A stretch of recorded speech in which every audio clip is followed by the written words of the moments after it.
Bonjour les jeunes! Quelques points de vigilance sur trois exercices que nous avons traités sur la symétrie axiale.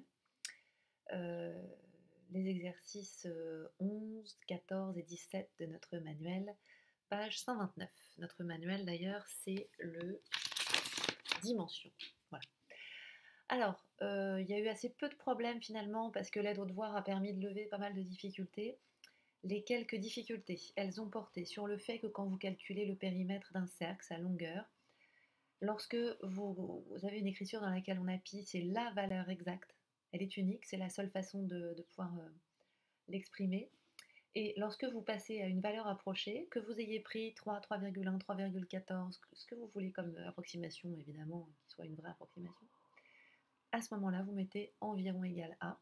Et ce que vous obtenez est une valeur approchée. Première remarque.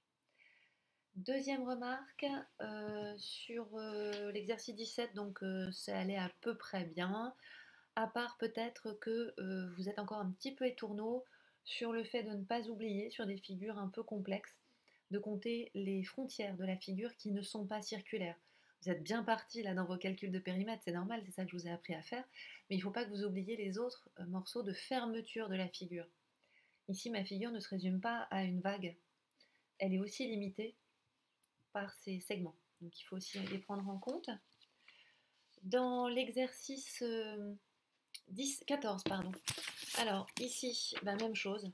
Des élèves m'ont dit, Madame, pourquoi ici on ajoute 10 cm? Eh bien, là en fait on avait un demi-cercle. Donc je calcule la longueur du cercle entier. Je veux un demi-cercle, c'est la moitié d'un cercle, donc sa longueur c'est la moitié de la longueur du cercle entier.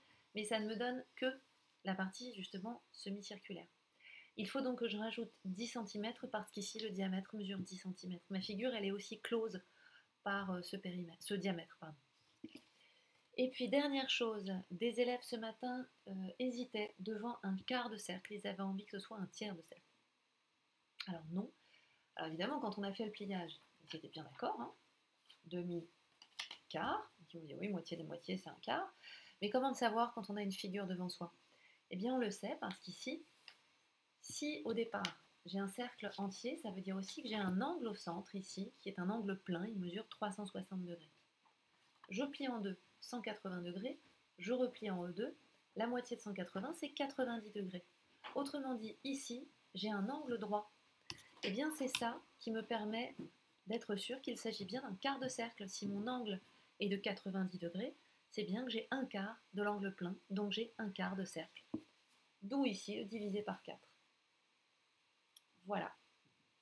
Bonne journée!